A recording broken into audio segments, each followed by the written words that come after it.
അല്ല, അത് CM പറഞ്ഞൊരു കോണ്ടെക്സ്റ്റ് ഉണ്ട്. നമ്മൾ ഈ കാരശ്ശേരി മാഷയുടെ ഒരു പ്രസംഗമൊക്കെ ഉണ്ടായിരുന്നല്ലോ. അപ്പോൾ ചില പ്രശ്നങ്ങളുണ്ട്. കാരണം 10ാം ക്ലാസ് പാസ്സായ കുട്ടിക്കും പേരെഴുതാൻ കഴിയാത്ത സംഗതിയൊക്കെ പറഞ്ഞിട്ട് കാരശ്ശേരി മാഷയുടെ ഒരു വിമർശനം ഉണ്ടായിരുന്നു. അതിന്റെ പശ്ചാത്തലത്തിൽ നമ്മൾ അങ്ങനെ വിമർശനങ്ങൾ വരുമ്പോൾ അതിനനുസരിച്ച് ആവശ്യമായ മാറ്റങ്ങൾ എന്താണോ പ്രശ്നങ്ങൾ നമ്മൾ പരിശോധിക്കണമല്ലോ. അതിന് നമ്മൾ ആരെങ്കിലും അതിന്റെ പ്രതിസ്ഥാനത്ത് നിർത്താനല്ല. ഇങ്ങനെയുള്ളൊരു ആക്ഷേപം വളരെ ശക്തമായി വന്നുകൊണ്ടിരിക്കുന്നുണ്ട്. ഇപ്പോൾ ഉയർന്ന ക്ലാസ്സുകളിലുള്ള കുട്ടികൾക്ക് പോലും പേരെഴുതാൻ കഴിയുന്നില്ല. അതുപോലുള്ള പ്രാഥമികമായ സംഗതികൾ പോലും പറ്റാത്ത ചില പ്രശ്നങ്ങളുണ്ട്. അപ്പൊ അതിനെക്കുറിച്ച് നമ്മൾ പഠിക്കണം. നമ്മുടെ ഗുണനിലവാരം ഉയർത്തണം. അതിന് വേണ്ട നടപടികൾ ഉണ്ടാവണം. ആ ഒരു കോണ്ടസ്റ്റിലാണ് CM പറഞ്ഞത്. അല്ലാതെ അതിനെ ഇപ്പോ ദേശീയ വിദ്യാഭ്യാസ നയവും അതിലെ പ്രശ്നങ്ങളുമായിട്ട് ബന്ധപ്പെട്ട ഒരു ചർച്ചയിലേക്ക് അത് പോകേണ്ട കാര്യമില്ല.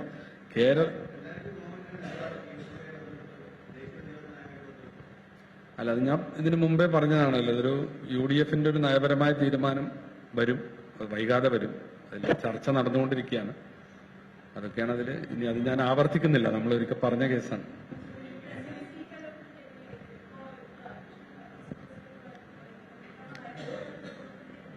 +1 അത് ഇന്ന് ഗവർണറുടെ അഡ്രസ്സിൽ പറഞ്ഞല്ലോ. ആവശ്യമായ സ്ഥലങ്ങളിൽ അത് സീറ്റ് കൂടുതലായിട്ട് വർദ്ധിപ്പിക്കേണ്ടി വരും. അപ്പോൾ ഇപ്പം നമ്മൾ സാധാരണ 2ഉം 3ഉം ഘട്ടത്തിൽ ഗവൺമെന്റ് കൊടുക്കാറുള്ള അഡീഷണൽ ബാച്ചുകളും മാർജിനൽ ഇൻക്രീസും ഒക്കെ ആദ്യമേ കൊടുത്തു. അപ്പൊ ഈ ഇപ്പൊ പ്രഖ്യാപിച്ച അഡ്മിഷൻ പ്രോസസ്സ് പൂർത്തീകരിക്കുമ്പോൾ എത്ര കുറവുണ്ട് എന്നുള്ള ആക്ച്വൽ ആയിട്ടുള്ള കണക്ക് നമുക്ക് കിട്ടും. അപ്പൊ പിന്നെ അത് ഗവൺമെന്റ് തത്വത്തിൽ തീരുമാനമെടുക്കേണ്ട കാര്യമാണ്. കാരണം ഗവൺമെന്റിന് സാമ്പത്തിക ബാധ്യതയൊക്കെ ഉണ്ടാകുന്ന വിഷയമാണല്ലോ. എവിടെയൊക്കെ പുതുതായിട്ട് ബാച്ചുകൾ തുടങ്ങും, അത് അഡീഷണൽ ആയിട്ട് വേണോ പെർമനന്റ് ആയിട്ട് വേണോ, അങ്ങനെയാണെങ്കിൽ അതിന്റെ നടപടിക്രമങ്ങളൊക്കെ പൂർത്തീകരിക്കേണ്ടതുണ്ട്. ഏതായിരുന്നാലും കുറവുള്ള ജില്ലകളിൽ +2 പുതിയ +1 +2 കോഴ്സിന് പുതുതായി സീറ്റുകൾ ആരംഭിക്കേണ്ടി വരും.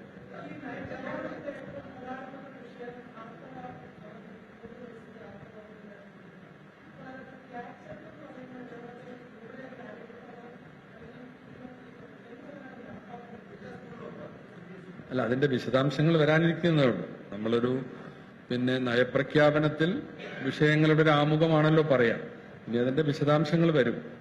അതൊരു വിവിധ തലങ്ങളിൽ നിന്ന് വന്ന ആവശ്യമാണ്. സ്ത്രീകൾക്കും കുട്ടികൾക്കും ആ ഒരു പീരീഡിൽ അവരുടെ മെന്റൽ സ്ട്രെസ്സും പ്രയാസങ്ങളും ശാരീരിക അവശതകൾക്കൊക്കെ ഒരു പരിഹാരമായിട്ട് ഇങ്ങനെ ചില നിർദ്ദേശങ്ങൾ. അപ്പോൾ അതോടൊപ്പം തന്നെ പ്രസവാവധിയൊക്കെ വർദ്ധിപ്പിച്ചു ഉണ്ടല്ലോ. അപ്പൊ അതിന്റെ ബാക്കി വിശദാംശങ്ങൾ വരാനിരിക്കുന്നതാണ്. അല്ല, കുട്ടികളുടെ കാര്യത്തിൽ തുടർന്ന് അധ്യയന വർഷങ്ങളിൽ നമുക്കത് കൊടുക്കാമല്ലോ.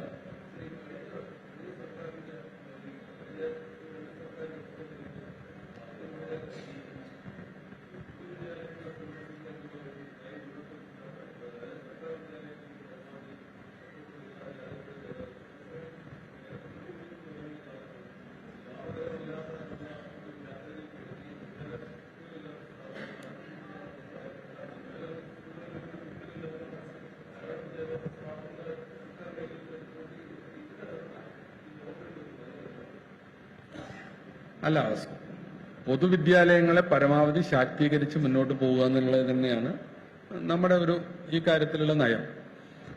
അതിനനുസൃതമായ പ്രവർത്തനങ്ങളാണ് ഉണ്ടാവുക. മുൻകാലങ്ങളിൽ എല്ലാ ഗവൺമെന്റിന്റെ കാലത്തും ഇതുപോലെ ഉള്ള പ്രപ്പോസലുകൾ ഉണ്ടായിരുന്നു, ഈ കുട്ടികളില്ലാത്ത സ്കൂളുകളെ സംബന്ധിച്ചൊക്കെ.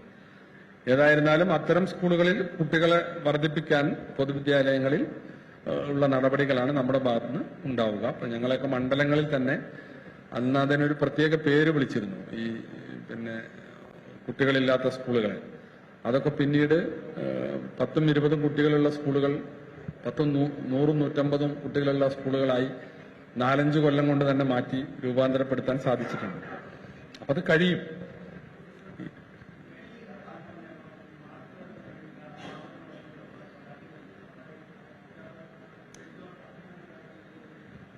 അതിപ്പോ ഞങ്ങൾ പരിശോധിച്ചു. നിങ്ങൾ ഈ പറഞ്ഞ പരാതികൾ, ഈ OMR ഷീറ്റാണ് എല്ലായിടത്തും പ്രശ്നം ഉണ്ടാക്കുന്നത്. ഇപ്പോ CBSEയിലൊക്കെ വന്നല്ലോ ഒരു പ്രശ്നം.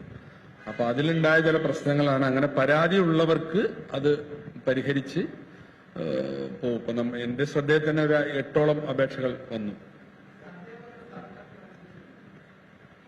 അധ്യാപകരുടെ സ്ഥലം മാറ്റവുമായി ബന്ധപ്പെട്ട് ഇപ്പോഴുള്ള പ്രശ്നം സെൻസസിന് നിയോഗിക്കപ്പെട്ട ആളുകളെ സ്ഥലം മാറ്റരുത് എന്ന് സെൻട്രൽ ഗവൺമെന്റിന്റെ ഒരു ഗൈഡ് ലൈൻ ഉണ്ട്.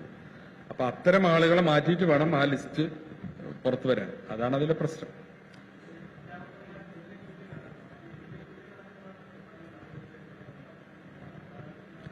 സെൻസസിന് ഏരിയകളുണ്ടല്ലോ.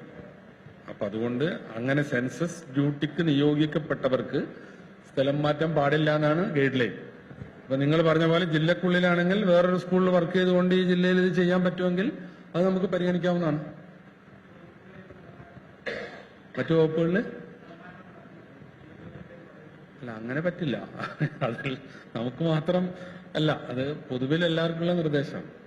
പിന്നെ കൂടുതൽ ഇതിനൊക്കെ ഉപയോഗിക്കുന്നത് അധ്യാപകരെയാണ്. അതിൽ ഞങ്ങൾക്കൊരു അഭിപ്രായമുണ്ട്. അധ്യാപകർക്ക് ഇത്തരത്തിലുള്ള ഓവർ ജോലിഭാരം കൊടുക്കരുത്.